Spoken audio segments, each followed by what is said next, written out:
Hello friends, welcome to editorial analysis by simplified civil services. आज अक्टूबर 7 को total 3 article discuss किए जाएंगे। फर्स्ट आर्टिकल जो आज डिस्कस किया जाएगा वो है the art of letting it be. यह आर्टिकल आपके लिए बहुत ज़्यादा इम्पॉर्टेंट है। इसमें प्रीलिम्स के कई सारे कॉन्सेप्ट कवर किए जाएंगे, जैसे कि टेपर टेंट्रम हो गया, स्टेरिलाइजेशन हो गया, इन्फ्लेशन हो गए, और मेंस के भी कॉन्सेप्ट क्लियर किए जाएंगे। ओवरऑल प्री और मेंस दोनों एस्पेक्ट कवर करेंगे।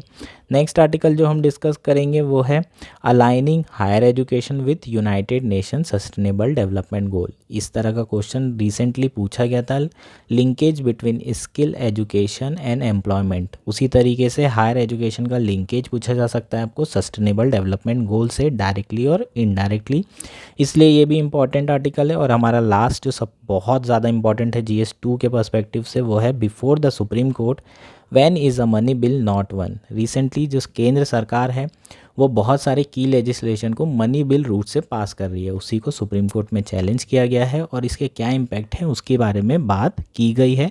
नेक्स्ट ईयर आपके मेंस के लिए बहुत इंपॉर्टेंट है। साथ ही आप लोग हमारा अगर कंटेंट आपको पसंद आ रहा है, अगर एक्सप्लेनेशन पसंद आ रहा है, तो आप लोग हम लोगों को मोटिवेशन दे सकते हैं लाइक, सब्सक्राइब और शेयर करके। प्लीज़ कमेंट करते रहिए। आइए शुरू करते हैं एडिटोरियल एनालिसिस। फर्स्ट आर्टिकल है the art of letting it be. यह आर्टिकल इंडियन एक्सप्रेस में आया है और GS3 मेंस के पर्सपेक्टिव से इम्पॉर्टेंट है। प्रीलिम्स की बात करें तो कुछ कॉन्सेप्ट्स के बारे में डिटेल में बात करेंगे जो आपके प्रीलिम्स में लगातार आ रहे हैं और पिछले कुछ सालों में आए हुए हैं। जैसे कि 2023 में इन्फ्लेशन से रिलेटेड चीज़ें आई थी, एक असर्शन रीज़न का क्वेश्चन आया था, वो आपको बन जाएगा आज एडिटोरियल एनालिसिस के बाद। नेक्स्ट जो हम टॉपिक पे बात करेंगे वो है टेपर टेंट्रम। जो US फेड रिज़र्व क्या कर रहा है, चेंज कर रहा है इंटरेस्ट रेट, उसके क्या इम्प्लीकेशंस हैं। और थर्ड, जैसे स्टेरिलाइजेशन की बात की जाती है, ये भी 2023 में आया था। ये सारे टॉपिक्स ना इंटरकनेक्टेड हैं, सारी चीज़ों को समझेंगे किस तरीके से सारे इंटरकनेक्टेड हैं और सारे के कॉन्सेप्ट्स क्या क्या हैं। बहुत बढ़िया जो है आपके कॉन्सेप्ट क्लैरिटी के लिए ये आर्टिकल है, बहुत डिटेल में बातचीत की जाएगी, अच्छे से समझेंगे पूरे कॉन्सेप्ट्स को। ठीक है, अब बात करते हैं हमारा जो आर्टिकल है। रिसेंटली RBI की जो मॉनेटरी पॉलिसी कमेटी है उनके द्वारा रिव्यू मीटिंग रखी गई थी। रिव्यू मीटिंग में क्या हुआ, अक्टूबर की रिव्यू मीटिंग थी, उसमें जो MPC है मॉनेटरी पॉलिसी कमेटी, उन्होंने इंटरेस्ट रेट को चेंज नहीं किया है, जो स्टेटस को था वो मेंटेन किया है।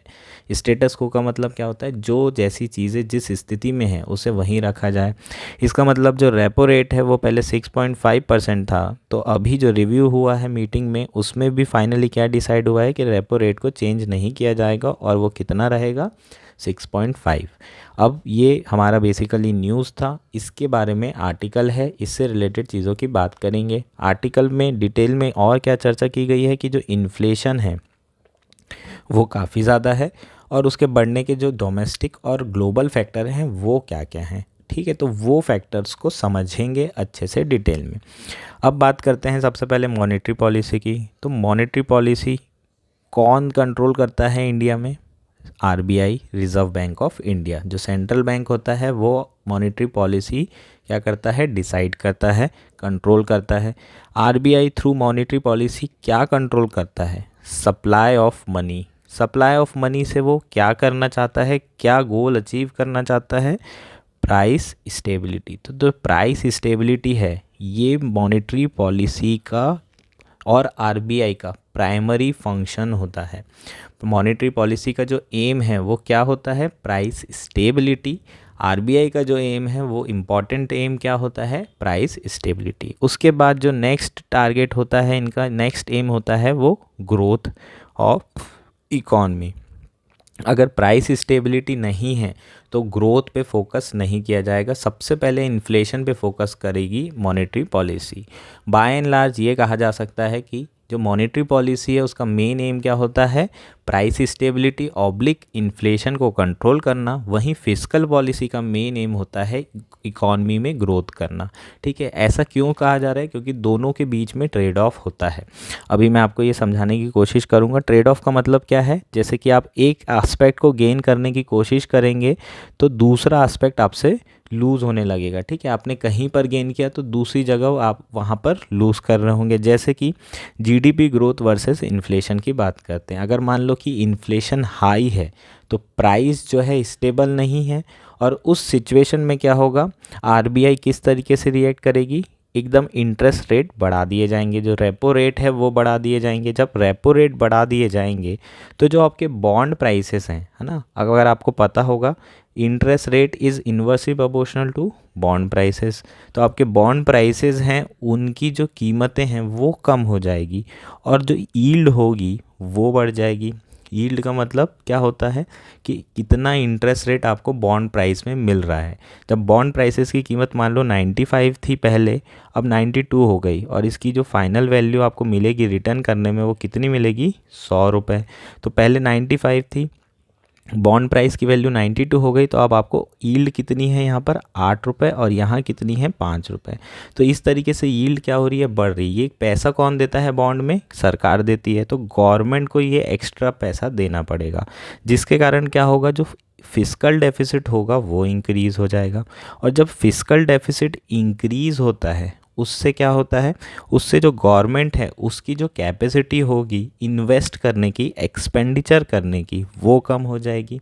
जो स्कीम्स के थ्रू सरकार एक्सपेंडिचर कर रही है, मनरेगा के थ्रू रोड बना रही है, वो नहीं बना पाएगी, और ओवरऑल जो जीडीपी होगी वो क्या होगी, कम होने लगेगी। इसका मतलब आरबीआई या तो इन्फ्लेशन कंट्रोल कर सकता है या तो जीडीपी ग्रोथ बढ़ा सकता है। अगर इन्फ्लेशन बहुत ज़्यादा है तो एक तो उनका मेन एम क्या है, इन्फ्लेशन कंट्रोल करना, तो वो क्या करेंगे, इंटरेस्ट रेट बढ़ा देंगे। और अगर इंटरेस्ट रेट कम करते हैं तो इन्फ्लेशन बढ़ेगा, ग्रोथ जो है बढ़ेगी, लेकिन इन्फ्लेशन भी बढ़ेगा, क्योंकि अगर इंटरेस्ट रेट कम किया तो जो कॉस्ट ऑफ कैपिटल है वो तो कम हो जाएगी, लोग कंजम्पशन बढ़ाएंगे और जीडीपी बढ़ जाएगी, लेकिन उसके कारण इन्फ्लेशन जो प्राइसेस होंगे वो भी बहुत हाई हो जाएंगे। ठीक है, जैसे कि नेक्स्ट सिनेरियो दिया ही हुआ है इसमें कि हाई इंटरेस्ट रेट रहते हैं, रेपो रेट अगर बढ़ा दिए जाते हैं तो जो कॉस्ट ऑफ कैपिटल है वो इंक्रीज़ हो जाती है, और कॉस्ट ऑफ कैपिटल इंक्रीज़ हो जाएगी तो जो कंजम्पशन होगा वो कम हो जाएगा। और कंजम्पशन बेस अपनी इकॉनमी है, अगर कंजम्पशन ही कम हो जाएगा तो आप खर्चा कम कर रहे हो, गुड्स एंड सर्विसेज पे एक्सपेंडिचर कम कर रहे हो, तो हमें पता है एक्सपेंडिचर मेथड के थ्रू हम जीडीपी कैलकुलेट करते हैं, तो हमारी ओवरऑल जो जीडीपी होगी वो कम हो जाएगी। इसका मतलब क्या है, जब आप इन्फ्लेशन कंट्रोल करने जाते हो तो आपको क्या कॉम्प्रोमाइज़ करना पड़ रहा है, हाई ग्रोथ रेट।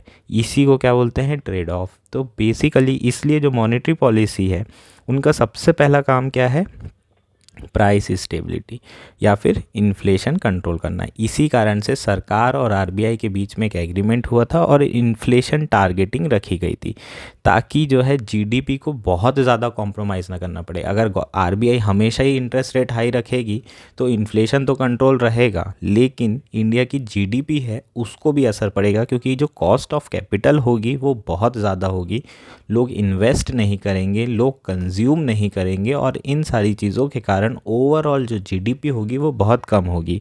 इसलिए हमें एक बैलेंस अप्रोच बनाने की ज़रूरत होती है, और इसलिए जो टारगेटिंग, इन्फ्लेशन टारगेटिंग है वो आया हुआ है। अगर आरबीआई जो है उसे क्या करना है, टारगेट करना है 4 +-2 इन्फ्लेशन होना चाहिए।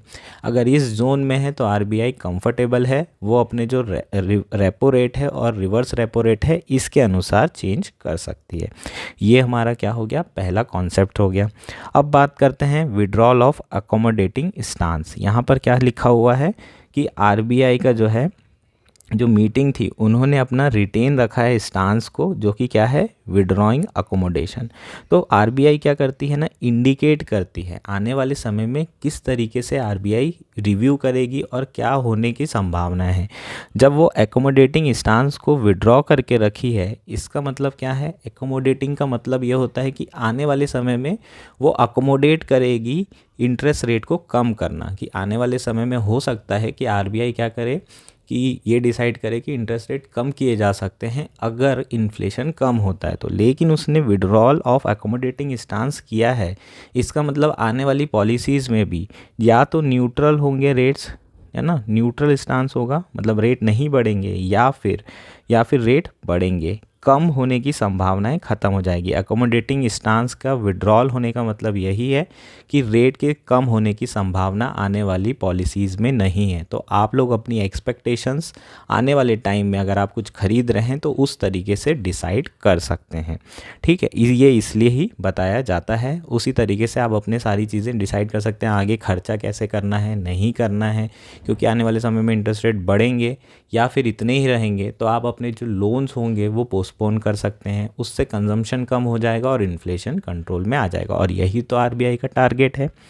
अब बात करते हैं कि क्या रीज़न्स हैं, डोमेस्टिक रीज़न क्या हैं जो इन्फ्लेशन बढ़ा है रिसेंटली, है ना। तो डोमेस्टिक मेनली जो इन्फ्लेशन बढ़ा है वो सीपीआई बढ़ा है और हेडलाइन इन्फ्लेशन बढ़ा है। हेडलाइन इन्फ्लेशन का मतलब वो होता है जो नॉर्मल गुड्स एंड सर्विसेज होते हैं प्लस वोलाटाइल कंपोनेंट होते हैं जैसे कि फूड एंड फ्यूल, और फूड एंड फ्यूल के कारण जनरली हेडलाइन इन्फ्लेशन बढ़ता है। अगर फूड बहुत तेज़ी से बढ़ रहा है या फ्यूल प्राइसेस बहुत तेज़ी से बढ़ रहे हैं तो इन सारे सिचुएशन में हेडलाइन इन्फ्लेशन बढ़ता है।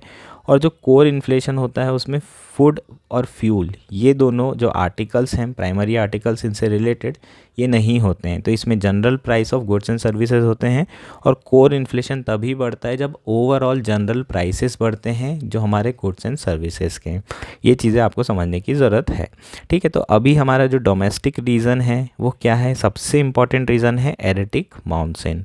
एरेटिक मानसून का कारण क्या है, एल नीनो, उसका और क्या कारण है, क्लाइमेट चेंज, है ना। जुलाई में हमारे यहाँ बहुत सारा पानी गिरा था, कई जगह बाढ़ आ गई थी, इवन दिल्ली में बाढ़ आ गई थी जो कि बहुत रेयरेस्ट होता है। तो ऐसी सिचुएशन में एरेटिक मानसून के कारण जो क्रॉप लॉसेस थे वो बहुत ज़्यादा हो रहे थे। अब क्रॉप लॉस ज़्यादा होंगे तो जो सप्लाई होगी वो कम हो जाएगी। अब सप्लाई कम है और डिमांड ज़्यादा है तो प्राइसेस क्या होंगे, sky rocketed. For example tomatoes के कारण जो जुलाई का इन्फ्लेशन था वो एकदम हाई पहुंच गया था, जुलाई और अगस्त में फिर थोड़ा कम हुआ है। अब नेक्स्ट जो रीज़न है वो क्या है, हाई क्रूड ऑयल प्राइसेस। जब क्रूड ऑयल प्राइसेस बढ़ते हैं तो ओवरऑल ये हमारे कंट्रोल में तो है नहीं, ये सप्लाई साइड इम्पैक्ट्स हैं, ये भी और ये आरबीआई कंट्रोल नहीं कर सकता। क्यों, क्योंकि आरबीआई इंटरेस्ट रेट कुछ भी रखे, अगर मानसून ख़राब होगा तो सप्लाई कम होगी, और सप्लाई कम होगी तो फिर क्या प्राइसेस होंगे, वो तो बढ़ेंगे ही बढ़ेंगे। तो उसी तरीके से अगर क्रूड ऑयल के प्राइसेस बढ़ रहे हैं तो आपके यहाँ इन्फ्लेशन बढ़ना ही बढ़ना है, इंटरेस्ट रेट कुछ भी हो सकता है। पर फ्यूचर में ऐसा होगा कि बहुत सारे ऐसे आर्टिकल्स हैं जिसके प्राइसेस बढ़ेंगे, क्योंकि अगर मान लीजिए क्रूड ऑयल के प्राइसेस बढ़ते हैं तो कॉस्ट ऑफ ट्रांसपोर्टेशन भी तो बढ़ेगी, और कॉस्ट ऑफ ट्रांसपोर्टेशन बढ़ेगी तो जनरल प्राइस ऑफ गुड्स भी बढ़ेंगे। तो फ्यूचर में क्योंकि इन्फ्लेशन बढ़ने ही वाला है, इसलिए आरबीआई सप्लाई साइड इफ़ेक्ट्स को भी कम करने के लिए क्या करती है, रिवर्स रेपो रेट और रेपो रेट को बढ़ा देती है। ये सारी चीज़ें भी उसी के कारण बढ़ाई जाती है, क्योंकि फ्यूचर में इन्फ्लेशन बढ़ेगा ही, इसलिए सप्लाई साइड इम्पैक्ट को कंट्रोल तो नहीं कर सकते, लेकिन क्योंकि फ्यूचर में बाकी गुड्स एंड सर्विसेज के प्राइसेस भी बढ़ेंगे, इसलिए आरबीआई ऐसा स्टैंड्स रखती है। अब बात करते हैं कि नेक्स्ट इसके क्या इम्पैक्ट होंगे। क्रूड ऑयल के कारण जो फिस्कल डेफिसिट बढ़ रहा है उससे सरकार की जो कैपेसिटी है एक्सपेंडिचर की वो कम हो जाएगी। ये बात हमने ऊपर भी किए थे। कैसे कम हो जाएगी, अब बहुत ज़्यादा लोन हो जाएगा तो लोन लेके खर्चा कर पाएंगे क्या, आप नहीं कर पाएंगे। एक्सपेंडिचर नहीं करेंगे तो ओवरऑल जीडीपी क्या होगी, कम होगी। तो क्रूड ऑयल के प्राइसेस के बढ़ने से दो चीज़ें होती है, एक तो जीडीपी पे असर पड़ता है, कम होने की संभावनाएं बढ़ जाती हैं, और साथ ही में जो इन्फ्लेशन है वो बढ़ जाता है, इंपोर्ट इन्फ्लेशन बढ़ जाता है। तो ये हमारे ऑयल प्राइसेस के इम्प्लीकेशन होंगे। ऑयल प्राइसेस को कंट्रोल किया जा सकता है क्या, नहीं किया जा सकता, है ना। इंडिया बार्गेन कर सकती है ख़रीदने में, पर चूंकि ऑयल में मोनोपोली है कुछ कंट्रीज़ की, इसलिए इंडिया की जो बार्गेनिंग पावर है वो उतनी स्ट्रांग नहीं हो सकती मोनोपोली होने के कारण। इसलिए इसके जो प्राइसेस हैं वो जनरली ग्लोबल फैक्टर्स पे डिपेंड करते हैं, और इसको आरबीआई कुछ भी रेट रखे इसे कंट्रोल नहीं किया जा सकता। अब बात करेंगे ग्लोबल फैक्टर्स की, और क्या क्या ग्लोबल फैक्टर हैं जिससे इंडिया में जो इन्फ्लेशन है वो बढ़ा हुआ है। पहला जो मोस्ट इम्पॉर्टेंट फैक्टर है वो है यूएस फेड रिज़र्व और अदर ईयू बैंक का हॉकिश स्टांस। हॉकिश स्टांस का मतलब क्या होता है, ये सब कीवर्ड हैं, आपको समझने की ज़रूरत है। जो बहुत तेज़ी से हमारे जो मॉनेटरी पॉलिसी रेट हैं वो इंक्रीज़ होते हैं किसके द्वारा, सेंट्रल बैंक के द्वारा। तो उनका जो स्टांस कहलाता है वो हॉकिश स्टांस कहलाता है। अगर आप यूएस फेड रिज़र्व की बात करें तो पिछले 10 सालों में जितने रेट चेंज नहीं हुए, 2010 से 2020 के बीच में यूएस फेड रिज़र्व में अगर आप ओवरऑल इंटरेस्ट रेट देखें तो 1 या 2% था। लेकिन 2020 से 22-23 तक के 5 से 5.5% जो है इंटरेस्ट रेट चेंज हो चुका है। इतना ज़्यादा चेंजेस आए हैं पिछले 2-2.5 सालों में, और बहुत तेज़ी से ये रेट बढ़ रहे हैं और फ्यूचर में भी ये बढ़ेंगे। तो इंटरेस्ट रेट क्या हो रहा है, बढ़ रहा है हॉकिश स्टांस के कारण। अब जब इंटरेस्ट रेट बढ़ेगा तो ऑब्वियसली क्या होगा, जो बॉन्ड प्राइसेस होंगे यूएस के, ठीक है, यूएस के जो बॉन्ड प्राइसेस होंगे वो क्या होंगे, गिरेंगे, क्योंकि हमने पहले ही कहा था interest rate is inversely proportional to bond prices. इसको हम नहीं समझेंगे, इसे आपको ध्यान में रखने की ज़रूरत है। और जब भी बॉन्ड प्राइसेस कम होंगे, मैंने ये बताया था 92 हो गया 95 से, दोनों में 100 रुपये मिलने वाले थे, बॉन्ड प्राइसेस 92 का हो गया, कम हो गया, तो अब इसको 8 रुपये मिलेंगे, यील्ड क्या होगी, बढ़ जाएगी। अब यूएस के बॉन्ड की यील्ड बढ़ जाएगी तो यूएस का जो सिटीजन इंडिया का बॉन्ड खरीद के रखा था उसको ज़्यादा सेफर क्या लगेगा, यूएस लगेगा। तो सारी की सारी वो कैपिटल को कहाँ लेके जाएगा, इंडिया से उठाकर यूएस में लेके जाएगा। तो कैपिटल फ्लाइट होगा इंडिया से और डेप्रिसिएशन होगा, क्योंकि डॉलर क्या होंगे, स्ट्रांग होंगे, हर कोई डॉलर रखना चाहेगा, और जो रुपी होगा वो कन्वर्ट हो जाएगा डॉलर में, तो रुपी क्या होगा, हमारा वीक हो जाएगा। ठीक है, तो डॉलर की जो सप्लाई है वो बढ़ेगी, रुपी की जो डिमांड है वो कम हो जाएगी। तो ओवरऑल जो रुपी होगा वो वीक होगा और डेप्रिसिएशन होने के संभावनाएं बढ़ जाएगी। जब डेप्रिसिएशन होगा तो सेम चीज़ यहाँ पर देखे थे हमने, डेप्रिसिएशन हो रहा है तो इम्पोर्ट इन्फ्लेशन होगा, है ना। जब भी आप बाहर से कुछ बुलाओगे, पहले आपको $1 की चीज़ बुला रहे थे 100 रुपये देना पड़ रहा था, अब डेप्रिसिएशन होकर $1 कितना हो गया, 110 रुपये। तो आपको अभी $1 की चीज़ बुला रहे हैं लेकिन अब आपको 110 रुपये पे करना पड़ रहा है, इसका मतलब आपको 10 रुपये एक्स्ट्रा देना पड़ रहा है। तो जो प्राइजेज़ हैं वो बढ़ गए उसी गुड के, तो इन्फ्लेशन क्या हो गया है, बढ़ गया है यहाँ पर 10 रुपये, इम्पोर्ट इन्फ्लेशन बढ़ जाएगा। नेक्स्ट हमारा ग्लोबल फैक्टर क्या है, यूक्रेन रशिया कन्फ्लिक्ट, इसके कारण भी जो सप्लाई बेस्ड इन्फ्लेशन है वो बढ़ गया, क्योंकि चीज़ों की सप्लाई नहीं हो रही, फर्टिलाइज़र की, बहुत सारे रॉ मटेरियल्स की, उसके कारण सप्लाई नहीं होने के कारण डिमांड उतनी ही, सप्लाई कम, तो ओवरऑल जो प्राइसेस हैं वो राइज हो गए हैं इंडिया में भी और पूरी दुनिया में। नेक्स्ट बात करते हैं slow down in western countries. पूरी दुनिया में जो है स्लो डाउन होने के कारण क्या हो रहा है, उनकी जो कैपेसिटी है इंपोर्ट करने की वो बहुत कम हो गई है, और इससे जो इंडिया का एक्सपोर्ट है वो कॉन्ट्रैक्ट हो गया है। इंडिया का अगर एक्सपोर्ट कॉन्ट्रैक्ट होगा तो गुड्स एंड सर्विस प्रोडक्शन कम होगा, और गुड्स एंड सर्विस प्रोडक्शन कम होगा तो उससे जो है इंडिया की जीडीपी पे असर पड़ेगा, तो इंडिया की जीडीपी पे इम्पैक्ट होगा, नेगेटिवली इम्पैक्ट होगा। ठीक है, ये बेसिकली क्या है, हमारे ग्लोबल जो फैक्टर्स हैं उसके बारे में हम लोगों ने डिस्कस किया, किस तरीके से ये सारी चीज़ें होती है। अब फ्यूचर में जीडीपी एक्सपेक्टेशन की बात करें तो लोअर साइड पे है, लास्ट क्वार्टर की बात करी जाए तो और कम चांसेस हैं कि क्या होगा, जीडीपी कितनी रहेगी, लोगों का प्रेडिक्शन है 6.5 ओवरऑल जीडीपी का इस साल। ठीक है, कुछ लोगों ने 6% भी दिया है, और बहुत सारे लोग कह रहे हैं कि 6 और 6.5 के बीच में जीडीपी रहने की संभावना है। उसके 3 कारण यहाँ बताए गए हैं। एक तो ग्लोबल अनसर्टेनिटी, जो हमने ग्लोबल फैक्टर की बात की, यूक्रेन रशिया वॉर हो गया, ओवरऑल डिमांड और सप्लाई जो है कम हो रही है इंडिया के गुड्स की, इन सारे कारणों से। दूसरा है एरेटिक मानसून। ठीक है, एरेटिक मानसून जो अभी खरीफ क्रॉप है उनका प्रोडक्शन कम हो रहा है। ठीक है, उनका जो कल्टीवेशन एरिया है वो भी कम है इस बार, और फिर जो मॉनसून कम आएगा वही तो बेसिकली हमारे रिजर्वायर और ग्राउंड वाटर में जमा होता पानी, और फिर रबी पे भी असर पड़ेगा अगर ये पानी कम जमा होगा तो, क्योंकि ये इरिगेशन पे ही डिपेंड करता है, और इरिगेशन मेनली कैनल और रिवर वाले, जो रिवर्स वाले इरिगेशन एरिया हैं उन्हीं के ऊपर ये डिपेंडेंट होते हैं रबी क्रॉप्स मेजरली। तो रबी भी वो आने वाले टाइम में सप्लाई कम होगी, उसके कारण प्राइसेस भी बढ़ेंगे और ओवरऑल ग्रोथ भी कम होगी इंडिया की एरेटिक मानसून के कारण। और जो थर्ड इंपॉर्टेंट फैक्टर है हाई क्रूड ऑयल प्राइसेस, ये इसके कारण भी जीडीपी कम होगी। हमने ऊपर देखा ही था कि क्रूड ऑयल प्राइसेस अगर बढ़ते हैं तो जीडीपी कम होती है। तो ये बेसिकली हमारे क्या हो गए, सारे फैक्टर्स हो गए। ठीक है, जब जीडीपी एक इम्पॉर्टेंट पॉइंट स्टेरिलाइजेशन की बात कर लेते हैं, इसको है ना टेपर टेंट्रम ही बोलते हैं। टेपर टेंट्रम हो जाता है जब यूएस फेड रिजर्व बढ़ाता है तो फ्लाइट होती है कैपिटल और उसके कारण डेप्रिसिएशन होता है। उसको डील करने के लिए सरकार क्या करती है या आरबीआई क्या करती है, स्टेरिलाइजेशन करती है। स्टेरिलाइजेशन यहाँ पर यूज़ होता है। ठीक है, तो सारे कॉन्सेप्ट इंटरकनेक्टेड हैं। 2022 में टेपर टेंट्रम आया था, 2023 में स्टेरिलाइजेशन पूछा गया है। आरबीआई क्या करेगी, जब डॉलर जो है स्ट्रांग हो जाएंगे और रुपी वीक हो जाएंगे, है ना, इंडिया से डॉलर क्या हो रहा है, बाहर जा रहा है, तो आरबीआई डॉलर को क्या करेगी, खरीदना चालू करेगी, सॉरी डॉलर को बेचना चालू करेगी, सेल करना चालू करेगी। तो बहुत तेज़ी से डॉलर को बेचा जाएगा मार्केट में, ताकि जो मार्केट में डॉलर की सप्लाई है उसको बढ़ाया जाए। और डॉलर जब बेचा जाएगा तो ख़रीदा क्या जाएगा, रुपीस को, तो रुपी की सप्लाई को कम किया जाएगा। तो रुपी की सप्लाई कम होगी, डॉलर की सप्लाई बढ़ेगी, तो ओवरऑल रुपी क्या होगा, स्ट्रांग होगा और डेप्रिसिएशन होने से रोका जाएगा। इसी को स्टेरिलाइजेशन कहा जाता है। जब भी इस तरीके की सिचुएशन आती है, लोग पैनिक करने लगते हैं और पैनिक में डेप्रिसिएशन बढ़ जाता है ना। थोड़े लोगों ने लेके गए, डेप्रिशिएट हुआ, फिर एकदम से बहुत सारे लोग लेके जाने लगते हैं, तो बहुत तेज़ी से डेप्रिसिएशन होने लगता है। पहले 80 रुपये था, फिर 90 पहुंच जाता है। अगर ये बहुत तेज़ी से हो रहा है तो उसको कंट्रोल करने के लिए आरबीआई क्या करती है, डॉलर को सेल करती है। इसी प्रोसेस को क्या कहा जाता है, स्टेरिलाइजेशन कहा जाता है। होपफुली आपको ये सारे कॉन्सेप्ट समझ में आ गए होंगे और यही आर्टिकल में बातचीत की गई है। नेक्स्ट आर्टिकल है aligning higher education with the United Nations sustainable development गोल।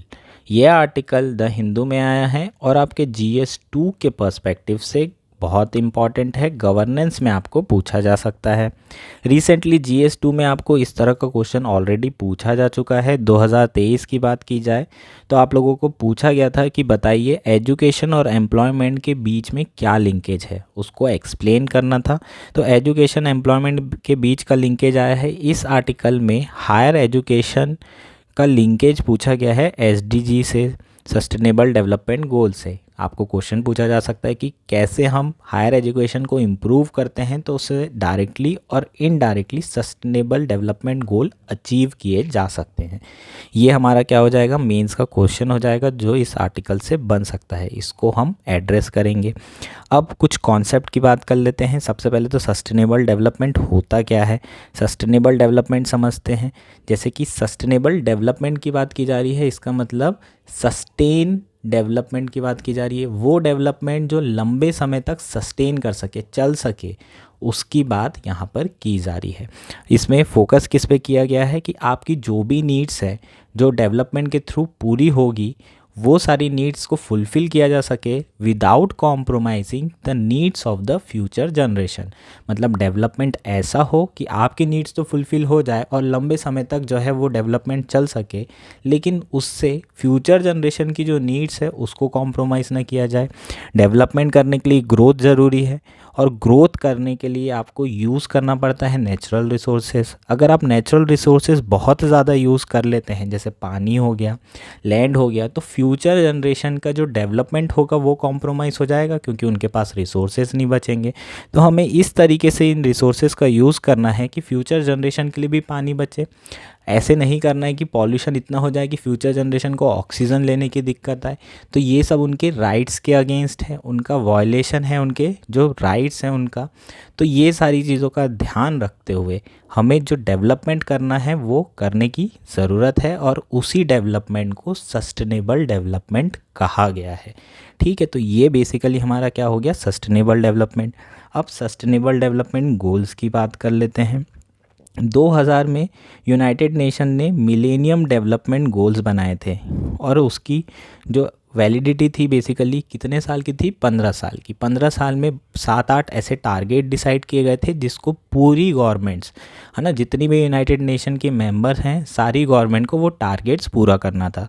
2015 में मिलेनियम डेवलपमेंट गोल सक्सेसफुल कुछ हुए, कुछ नहीं हुए। उसके बाद फिर नेक्स्ट जो चीज़ डिसाइड हुई यूनाइटेड नेशन में वो है सस्टेनेबल डेवलपमेंट गोल। ये गोल सेट किए गए। इनमें अगर बात करें तो टोटल 17 गोल्स सेट किए गए हैं और 169 टारगेट सेट किए गए हैं। टोटल कितनी कंट्रीज़ हैं, 193 कंट्रीज़, जो इन गोल्स को अचीव करने में क्या करेगी, हेल्प करेगी। सारी कंट्रीज़ को ये सारे गोल्स को क्या करना है, अचीव करना है, ताकि ओवरऑल डेवलपमेंट जो स्टैंडर्ड ऑफ लिविंग है लोगों की, वो क्या हो सके, बेहतर हो सके और जो इश्यूज़ हैं एनवायरनमेंट से रिलेटेड इशू, जो ग्रोथ से रिलेटेड इशू हैं, इनइक्वालिटी है, ये सारी चीज़ों को एड्रेस किया जा सके। मेन चीज़ पूरी दुनिया में पॉवर्टी है, इलेक्ट्रिफिकेशन है, इनइक्वालिटी है, ऐसे छोटे छोटे कई सारे इश्यूज़ हैं, एजुकेशन से रिलेटेड हैं, हेल्थ से रिलेटेड है। सारे जो इश्यूज़ हैं उनको सस्टेनेबल डेवलपमेंट गोल में इंक्लूड किया गया है और सरकार जो है क्या करती है, इनको अचीव करने के लिए काम कर रही है। सारी गवर्नमेंट्स इनको अचीव करने के लिए काम कर रही है। रिसेंटली एक रिपोर्ट आई है SDG रिपोर्ट 2023। 2015 में ये गोल क्या किए गए थे सेट, 2030 तक के हमने इसे अचीव करना था 15 इयर्स, जैसे कि मिलेनियल डेवलपमेंट गोल थे उसी तरीके से 15 साल की वैलिडिटी किसकी है, सस्टेनेबल डेवलपमेंट गोल की। ठीक है, तो आपको इन 15 सालों में क्या करना है, इसे अचीव करना है। लेकिन 8 साल हो चुके हैं ऑलमोस्ट 2015 से 2023 के बीच में, और रीसेंट जो रिपोर्ट आई है वो बहुत ही ग्रिम पिक्चर शो कर रही है। जो प्रोग्रेस है वो बहुत ज़्यादा स्लो है, कंट्रीज़ बहुत ज़्यादा पीछे हैं इन गोल्स को अचीव करने में। उसका मेन कारण इसमें क्या रिफ्लेक्ट किया गया है, सबसे बड़ा कारण है जो प्रोलॉन्ग इफ़ेक्ट है कोविड-19 के, ये सबसे बड़ा कारण है। दूसरा क्लाइमेट क्राइसिस है, जो क्लाइमेट के कारण क्राइसिस हो रहा है उसके कारण SDG जो गोल है वो अचीव नहीं हो पा रहे हैं। साथ में रशिया यूक्रेन कन्फ्लिक्ट आ गया है और जो वीक ग्लोबल इकोनॉमी है ये इसके क्या हैं, बेसिकली कारण हैं जो हमारी स्लो प्रोग्रेस हो रही है। ठीक है, तो ये स्लो प्रोग्रेस के बारे में बातचीत यहाँ पर की गई है। पूरी दुनिया जो है ये सारी चीज़ें फेस कर रही है, हालांकि लीस्ट डेवलपिंग कंट्रीज़ ये सारी चीज़ों की जो इम्पैक्ट हैं वो ज़्यादा फेस कर रहे हैं और वो बहुत ज़्यादा दूर हैं सस्टेनेबल डेवलपमेंट गोल अचीव करने में। इंडिया की बात करें तो इंडिया भी इसी में बहुत ज़्यादा दूर नहीं है, इंडिया भी पिछड़ा हुआ है, लेकिन इंडिया लगातार जो है एज अ नेशन कोशिश कर रहा है इन सारे गोल्स को अचीव करने की। तो ये सेटबैक तो ज़रूर हुआ है इंडिया को भी कि वो अपने गोल्स को अचीव नहीं कर पा रहा है कोविड-19 के कारण, और भी जो भी अन्य इश्यू हमने ऊपर बात किए थे इन सारे रीजंस के कारण। ठीक है, अब बात करते हैं इंडिया लेकिन क्या काम कर रहा है। मेनली हायर एजुकेशन में जो पॉलिसी है वो इंडिया की इंडिकेट कर रही है कि इंडिया सस्टेनेबल डेवलपमेंट गोल्स को लेके काफ़ी ज़्यादा सीरियस है। उसमें जो सबसे इम्पॉर्टेंट पॉलिसी है वो क्या है, न्यू एजुकेशन पॉलिसी 2020। ये जो पॉलिसी लाई गई है मेनली फोकस इसमें ओवरऑल एजुकेशन पे तो किया ही गया है, हायर एजुकेशन पे बहुत ज़्यादा फोकस किया गया है NEP नेशनल एजुकेशन पॉलिसी में। और NEP के थ्रू हायर एजुकेशन की जो क्वालिटी है, एक्सेस है, अफोर्डेबिलिटी है, उस पे फोकस किया गया है ताकि सस्टेनेबल डेवलपमेंट गोल है उनको अचीव किया जा सके, है ना। तो मेन पर्पस तो हमारा क्या है, एजुकेशन अगर अच्छा होगा तो एम्प्लॉयबिलिटी बढ़ेगी और भी बहुत सारी चीज़ें होंगी, लेकिन अगर हम उसे अलाइन करें सस्टेनेबल डेवलपमेंट गोल से तो बहुत ज़्यादा बेनिफिट हो सकता है। कई सारे गोल हम अचीव कर सकते हैं अगर हम हायर एजुकेशन देते हैं तो। अब बात करते हैं, ऐसा नहीं है कि सिर्फ हायर एजुकेशन में NEP में सभी की बात की गई है, ओवरऑल एजुकेशन की बात की गई है, लेकिन हायर एजुकेशन के बेनिफिट्स बहुत ज़्यादा हैं, इसलिए हायर एजुकेशन पे फोकस करने की ज़रूरत है। ठीक है, क्यों बेनिफिट ज़्यादा हैं, कैसे बेनिफिट ज़्यादा हैं, ये बेसिकली एम्पावर करता है बच्चों को उनकी क्रिएटिविटी बढ़ाने में और क्रिटिकल थिंकिंग बढ़ाने में, है ना। जब आप हायर एजुकेशन लेते हैं उस स्टेज में आपका जो दिमाग है, मेंटल स्ट्रेंथ है, मेंटल एबिलिटी है, वो काफ़ी डेवलप होती है, और इसी बीच में आप क्रिटिकली चीज़ें क्या कर सकते हैं, क्रिटिकली थिंकिंग कर सकते हैं, आप क्रिटिकली एनालाइज कर सकते हैं कि कौन सी चीज़ सही है और कौन सी चीज़ गलत है। 18 साल के पहले आपके सारे डिसीजंस आपके फादर मदर लिया करते हैं, लेकिन 18 के बाद से क्योंकि आप सही और गलत में समझ रख कर सकते हैं, तो क्रिटिकल थिंकिंग डेवलप होने के कारण आप वो डिसीजंस ले सकते हैं। तो हायर एजुकेशन का बहुत इंपॉर्टेंट रोल है क्रिटिकल थिंकिंग डेवलप करने में, क्रिएटिविटी डेवलप करने में, और साथ ही में एम्प्लॉयमेंट स्किल्स देने में। ठीक है, तो हायर एजुकेशन का सबसे ज़्यादा रोल होता है। अगर हम OECD ऑर्गेनाइजेशन के एक डेटा की बात करें तो जो लोग हायर एजुकेशन डिग्री अर्न करते हैं, जो लोग हायर एजुकेशन डिग्री लेते हैं, वो उनकी एवरेज इनकम 54% 50% ज़्यादा होती है जिनके पास सेकेंडरी या 12वीं तक का एजुकेशन है। इसका मतलब अगर 100 रुपये किसको मिल रहा है 12वीं एजुकेशन वाले को, तो 150 रुपये किसको मिलेगा जिसने डिग्री लेके रखी हो, एटलीस्ट ग्रेजुएशन की डिग्री लेकर रखी हो या हायर एजुकेशन परस्यू कर रखा हो। ये हमारा क्या हो गया, पहला फैक्ट हो गया। उसके बाद बात करते हैं जो दूसरा फैक्ट, क्या इंपॉर्टेंस है हायर एजुकेशन की। अगर हम देखें जो यूनिवर्सिटी इंक्लूसिव एजुकेशन है वो लोगों को पॉवर्टी से बचाने में मदद करेगा। जब इनकम क्या होगी, ज़्यादा होगी, तो जो पॉवर्टी होगी वो भी कम होगी। तो एसडीजी का फर्स्ट गोल क्या है, रिमूवल ऑफ पॉवर्टी। तो एसडीजी का फर्स्ट गोल हम अचीव कर सकते हैं अगर हायर एजुकेशन दिया जा सके। इसके साथ साथ अगर गरीबी कम होगी तो हंगर भी कम होगा, ठीक है। उसके बाद फिर है ना, एक तो हिडन हंगर है जो गरीबी से बिल्कुल अलग है, लेकिन अगर आप में क्रिटिकल थिंकिंग आएगी तो आप सही गलत डिसीज़न लेने में समर्थ होंगे, और जब आप डिसीज़न लेने में समर्थ होंगे तो आपको क्या खाना चाहिए क्या नहीं खाना चाहिए वो भी आप डिसाइड कर सकते हैं। तो हिडन हंगर का इशू भी रिजॉल्व हो जाएगा हायर एजुकेशन के थ्रू। और अगर हम बात करें कि अगर एजुकेशन अच्छा होगा तो एम्प्लॉयबल होंगे, और एम्प्लॉयबल होंगे तो इनकम अच्छी होगी, तो आपकी जो हेल्थ है उस पर भी आप खर्चा कर सकते हैं। तो SDG 3 जो कि वेलबींग और हेल्थ से रिलेटेड है वो भी अचीव किया जा सकेगा। इसके साथ साथ अगर एजुकेशन में एक्सेस बढ़ेगा, किसका, महिलाओं का, तो जेंडर इक्वलिटी भी होगी, क्योंकि महिलाओं को भी जॉब अपॉर्चुनिटीज़ उतनी मिलेगी जो कि NEP में बात की गई है कि जेंडर रिलेटेड जो इनइक्वालिटी है उसको कम करने की ज़रूरत है और उनके लिए एक्सेस को बढ़ाने की ज़रूरत है। तो एनवायरनमेंट जो रेशियो है, ग्रॉस एनरोलमेंट रेशियो, उसको हमें क्या करने की ज़रूरत है, बढ़ाने की ज़रूरत है, और ख़ासकर महिलाओं पे फोकस करने की ज़रूरत है। उससे ओवरऑल क्या होगा, जेंडर इक्वलिटी बढ़ेगी, जो कि कौन सा SDG है, SDG 5। तो हायर एजुकेशन से आप समझ रहे हैं किस तरीके से हम SDG को लिंक कर पा रहे हैं। यह आपको लिंक करना होगा अपने आंसर्स में, तो आपका आंसर और बेहतर हो जाएगा। अगर आप नॉर्मल आंसर भी लिख रहे हैं तो आपको एंडिंग कंक्लूजन में सस्टेनेबल डेवलपमेंट गोल लिखना होगा और उसको लिंक करना होगा जो भी आपका एजुकेशन या हेल्थ से रिलेटेड टॉपिक्स आते हैं। तो ठीक है, अब बात करते हैं नेक्स्ट। अगर डिसेंट वर्क होगा तो इकोनॉमिक ग्रोथ तो बढ़ेगी ही, जो SDG 8 है, और इनइक्वालिटीज़ भी कम होगी। जब सब लोग अच्छा कमाएंगे तो इनइक्वालिटी ओवरऑल क्या होगी, कम होगी, क्योंकि पॉवर्टी कम होगी तो इनइक्वालिटी भी कम होगी। इस तरीके से जो हायर एजुकेशन है वो किस तरीके से लिंक्ड है हमारे SDG से, ये पैराग्राफ उसके लिए काफ़ी ज़्यादा इम्पॉर्टेंट है जो हमने डिस्कस किया है। ठीक, नेक्स्ट है हमारा कैसे हायर एजुकेशन के थ्रू हम indirectly sustainable development goal achieve कर सकते हैं। ऊपर हमने बात की कैसे डायरेक्टली SDGs अचीव किए जा रहे हैं, अब हम बात करेंगे कैसे इनडायरेक्टली कर सकते हैं।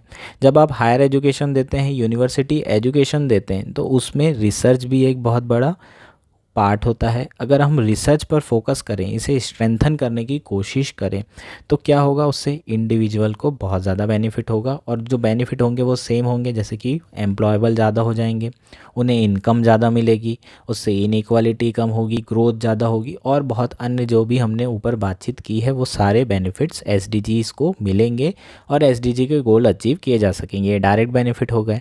इसके इनडायरेक्ट बेनिफिट क्या होंगे, जो सोसाइटी को मिलेंगे। सोसाइटी को कैसे मिलेंगे, जब भी आप रिसर्च करते हैं तो उससे सोसाइटी को ओवरऑल बेनिफिट होता है। क्यों, क्योंकि समाज में ऐसी कई सारी दिक्कतें चल रही है, कई सारी प्रॉब्लम है, उससे रिलेटेड प्रॉब्लम के सॉल्यूशन अगर हमें ढूंढना है तो रिसर्च करनी पड़ती है, और जो इनोवेटिव सॉल्यूशन ढूंढे जाते हैं रिसर्च के थ्रू, वो हमारे बहुत सारे जो चैलेंजेस हैं जो सोसाइटी फेस कर रही है, फॉर एग्जांपल जैसे कि जो क्लीन एनर्जी से रिलेटेड चैलेंजेस हैं, क्लाइमेट चेंज से रिलेटेड चैलेंजेस हैं, और सस्टेनेबल डेवलपमेंट से रिलेटेड चैलेंजेस हैं। ये सारे चैलेंजेस के लिए जो इनोवेटिव सॉल्यूशन होंगे उसे रिसर्च हेल्प करेगी फाइंड करने में, और आसानी से हमारे जो सस्टेनेबल डेवलपमेंट गोल हैं उसे अचीव करने में मदद करेगा। तो रिसर्च डायरेक्टली और इनडायरेक्टली SDGs को अचीव करने में मदद कर रहा है ना। जैसे SDG 7 की बात करें तो अफोर्डेबल एंड क्लीन एनर्जी, अगर EV में क्या रिसर्च नहीं होती तो पॉसिबल होता क्या ईवी, तो ईवी आया है उससे हमारा सस्टेनेबल डेवलपमेंट भी हो रहा है, क्लीन एनर्जी और अफोर्डेबल एनर्जी भी मिल रही है। तो एसडीजी क्या हो रहे हैं, इनडायरेक्टली अचीव किए जा सकते हैं। ठीक है, तो ये सारी चीज़ें कैसे होगी पॉसिबल, ये तभी पॉसिबल हो सकती है जब हम हायर एजुकेशन में इन्वेस्टमेंट करें और साथ साथ हम इसको अलाइन करें किससे, सस्टेनेबल डेवलपमेंट गोल से। हमारा जो करिकुलम होना चाहिए वो इस तरीके से होना चाहिए कि लोगों को सस्टेनेबल डेवलपमेंट के बारे में अवेयरनेस हो। उसके बाद टीचिंग जो एजुकेशन है, यूनिवर्सिटी एजुकेशन है, उसमें भी एसडीजी के जो गोल हैं उसको अलाइन करना चाहिए ताकि इसके जो ओवरऑल टारगेट हैं उसको क्या किया जा सके, अचीव किया जा सके। इसका एक एग्जांपल मैं आपको दे सकता हूं, जैसे कि मॉरल वैल्यू बेस्ड एजुकेशन देने की ज़रूरत है। अगर मॉरल वैल्यू बेस्ड एजुकेशन देंगे तो हम लोग किस तरीके से चीज़ें कंज्यूम कर रहे हैं, किस तरीके से प्रोड्यूस कर रहे हैं, ये सारी चीज़ों को कंट्रोल किया जा सकेगा। और ये भी एक सस्टेनेबल डेवलपमेंट गोल है, sustainable development goal 12, how we consume and how we produce.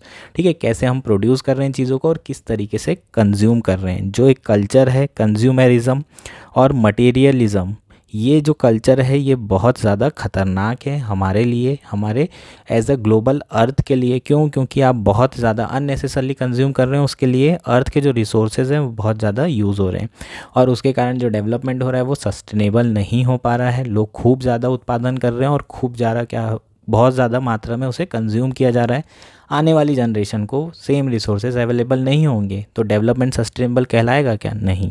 तो इसलिए हमें वैल्यू एजुकेशन की ज़रूरत है और अगर वैल्यू एजुकेशन दिया जाए हायर एजुकेशन में, करिकुलम में ये सारी चीज़ें अलाइन की जाए तो हम लोग क्या कर सकते हैं, हम अचीव कर सकते हैं सस्टेनेबल डेवलपमेंट गोल। तो बेसिकली हमारा जो पूरा का पूरा आर्टिकल था क्या था, हायर एजुकेशन डायरेक्टली एसडीजी से लिंक्ड है, इनडायरेक्टली एसडीजी से लिंक है और हम अगर इसको क्या करते हैं, अलाइन करते हैं तो हम लोग क्या कर सकते हैं, एसडीजी अचीव कर सकते हैं। यही बेसिकली हमारा क्या था, आर्टिकल था। होपफुली आपको पूरा का पूरा आर्टिकल इसमें समझ में आ गया होगा। ये जो आखिरी पैराग्राफ है आप इसको एक बार रीड कर लीजिएगा। ये पैराग्राफ जनरली है ना सेल्फ एक्सप्लेनेबल है, इसमें अब आपको कुछ और एक्स्ट्रा समझने की ज़रूरत नहीं है। एक फैक्ट आपको बताना था, इंडिया में कौन रिस्पॉन्सिबल है सस्टेनेबल डेवलपमेंट गोल अचीव करने के लिए, ये आप बता सकते हैं या फिर आपको पता ही होगा। इंडिया में नीति आयोग, ठीक है, रिपोर्ट तैयार करता है और नीति आयोग ही रिस्पॉन्सिबल बॉडी है सस्टेनेबल डेवलपमेंट गोल को अचीव करने के लिए। कहाँ पर, इंडिया में।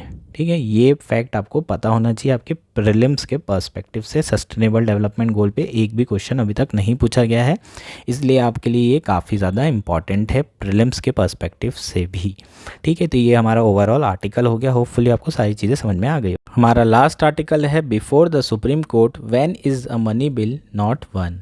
यह आर्टिकल इंडियन एक्सप्रेस में आए हैं और GS2 के पर्सपेक्टिव से बहुत ज़्यादा इम्पॉर्टेंट है। आपको मेंस में क्वेश्चन पूछा जा सकता है, general bill treated as a money bill result into circumvent the scrutiny of Rajya Sabha and overall endangers the democracy.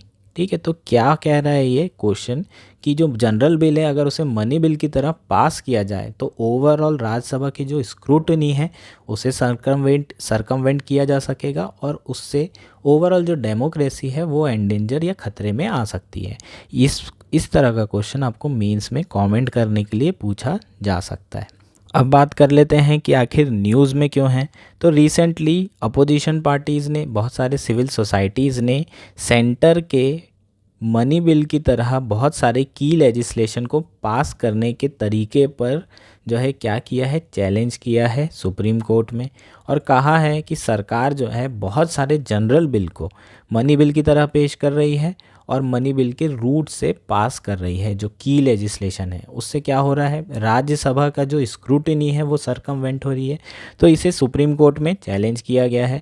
Supreme court के द्वारा इसी पिटीशन को सुनने के लिए टोटल 7 जजों की बेंच बनाई गई है और ये जो है बेंच डिसाइड करेगी कि जो बिल हैं, जो 3 बिल इसमें चैलेंज किए गए हैं, पहला जो बिल है वो है आधार बिल, दूसरा बिल है जो ट्रिब्यूनल से रिलेटेड है, सर्विस कंडीशन ऑफ ट्रिब्यूनल, और जो थर्ड बिल है वो है मनी लॉन्ड्रिंग PMLA, जो अमेंडमेंट किए गए थे रिसेंटली, उसे मनी बिल की तरह किया गया था। इन तीनों बिल की जो कॉन्स्टिट्यूशनलिटी है, क्या इसे मनी बिल की तरह पेश किया जा सकता है या नहीं, ये कौन चेक करेगा? ये 7 जजों की जो बेंच है ये चेक करेगी, इसलिए ये क्या था, न्यूज़ में आया था। अब बात करते हैं मनी बिल के बारे में। मनी बिल होता क्या है? मनी बिल बेसिकली कौन से आर्टिकल में दिया हुआ है? 110 में, है ना। ये तो सभी लोगों को पता है, याद हो गया होगा। तो मनी बिल में 110 में इसमें बहुत सारे प्रोविजंस दिए हुए हैं। ए से जी तक के जो प्रोविजंस हैं इसमें दिए हुए हैं, और अगर ये ए से जी वाले जो प्रोविज़न हैं, जब तक कि यही प्रोविज़न से रिलेटेड अगर हमारे बिल्स होंगे तभी ये जो है मनी बिल क्या कहलाएंगे, जो बिल होंगे, अदरवाइज नहीं कहलाएंगे। अब ए से जी के बीच में जो प्रोविजंस हैं 110 आर्टिकल में, वो काय से रिलेटेड हैं। अगर हम उसकी बात करें तो बेसिकली वो किससे मेनली डील करते हैं? It deals with the taxation and appropriation of public fund. कौन कौन से फंड से? कंसोलिडेट फंड ऑफ इंडिया और कंटिजेंसी फंड ऑफ इंडिया। मतलब अगर पैसा कंसोलिडेट फंड में रेस किया जा रहा है, टैक्सेशन के थ्रू डाला जा रहा है, तो वो सारे बिल काय में आएंगे? Money bill. या फिर पैसा निकाला जा रहा है कंसोलिडेट फंड या फिर कंटिजेंसी फंड से, ये सारे के सारे बिल काय में आते हैं? मनी बिल में आते हैं। इसे डिसाइड कौन करता है कि ये बिल मनी बिल है? ये स्पीकर डिसाइड कर सकती है। ये भी 110 में क्लियरली लिखा है कि कोई भी बिल मनी बिल है या नहीं, इसे फाइनल कौन करेगा? स्पीकर करेगी। और एक बार जो स्पीकर ने डिसाइड कर दिया तो उसे चैलेंज नहीं किया जा सकता। लेकिन 2018 में सुप्रीम कोर्ट ने जो आधार केस था उसमें कहा था कि इस जो स्पीकर का डिसीज़न है कि बिल मनी बिल है या नहीं है, वो जो है जुडिशियल स्क्रूटिनी के अंदर आएगा। मतलब जुडिशियल रिव्यू के थ्रू उसे किया जा सकता है रिव्यू कि वो मनी बिल है या नहीं है। और यही जो है किया गया चैलेंज, और अभी जो है सुप्रीम कोर्ट इसके लिए 7 जज की बेंच बनाए रखी है। अब इससे होता क्या है? बेसिकली मनी बिल से फ़ायदा क्या हो रहा है? जब आप मनी बिल की तरह कोई भी बिल को पेश करते हैं तो सबसे पहले बात तो मनी बिल को सिर्फ लोकसभा में पेश किया जा सकता है, इंट्रोड्यूस किया जा सकता है। फर्स्ट, है ना, हमारा जो फर्स्ट इंपॉर्टेंट पॉइंट क्या है कि मनी बिल को कहाँ पेश कर सकते हैं? Only in Lok Sabha. राज्यसभा में पेश नहीं किया जा सकता। लोकसभा में अगर बिल पास हो जाता है तो राज्यसभा में डेलीब्रेशन तो हो सकता है, लेकिन उसमें अमेंडमेंट नहीं किए जा सकते। अगर 14 दिनों में इन्होंने पास करके नहीं वापस किया तो 14 दिन बाद ऑटोमेटिकली उसे पास माना जाता है। तो बेसिकली राज्यसभा को क्या किया जा रहा है? इसमें सरकमवेंट किया जा रहा है, उन्हें बाईपास किया जा रहा है। ओवरऑल जो है क्या हो रहा है? डेलिब्रेशन नहीं हो पा रहा है। तो क्या क्या इश्यूज़ आ गए हैं इसमें? तो मेन इशू है मनी बिल के रूट में अगर हम कॉमन लेजिस्लेशन, की लेजिस्लेशन लेके जाते हैं तो उससे क्या होता है? उससे होता है टू बाईपास राज्यसभा। मेन जो पर्पस है वो राज्यसभा को बाईपास करना होता है। अगर हम राज्यसभा को बाईपास कर रहे हैं तो वो बेसिकली क्या है? वो कोऑपरेटिव फेडरलिज्म के अगेंस्ट है, क्योंकि जो राज्यसभा है बाय एंड लार्ज स्टेट को रिप्रेजेंट तो करता है ना। हम मान सकते हैं कि पॉलिटिकल पार्टी इसको ज़्यादा करता है, लेकिन स्टेट को रिप्रेजेंट करता है। तो हमारा जो कोऑपरेटिव फेडरलिज्म है उसके भी अगेंस्ट हो जाएगा, है ना। उसके बाद जो बिल्स हैं वो बहुत तेज़ी से पास किए जाते हैं इस रूट से, क्योंकि लोकसभा में ज़्यादा डेलिब्रेशन होता नहीं, बस मनी बिल लाए, आए चिल्लाए और फिर पास हो जाता है।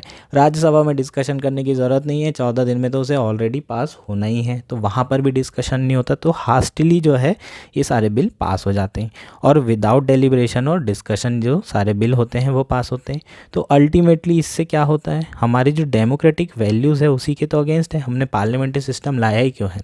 डेमोक्रेसी लाई ही क्यों है? ताकि जो भी बिल हों वो लोगों के स्वीकृति से हो और साथ में डेलिब्रेशन और डिस्कशन के साथ हो। लेकिन डेलिब्रेशन डिस्कशन नहीं होगा तो डेमोक्रेसी हो सकती है क्या?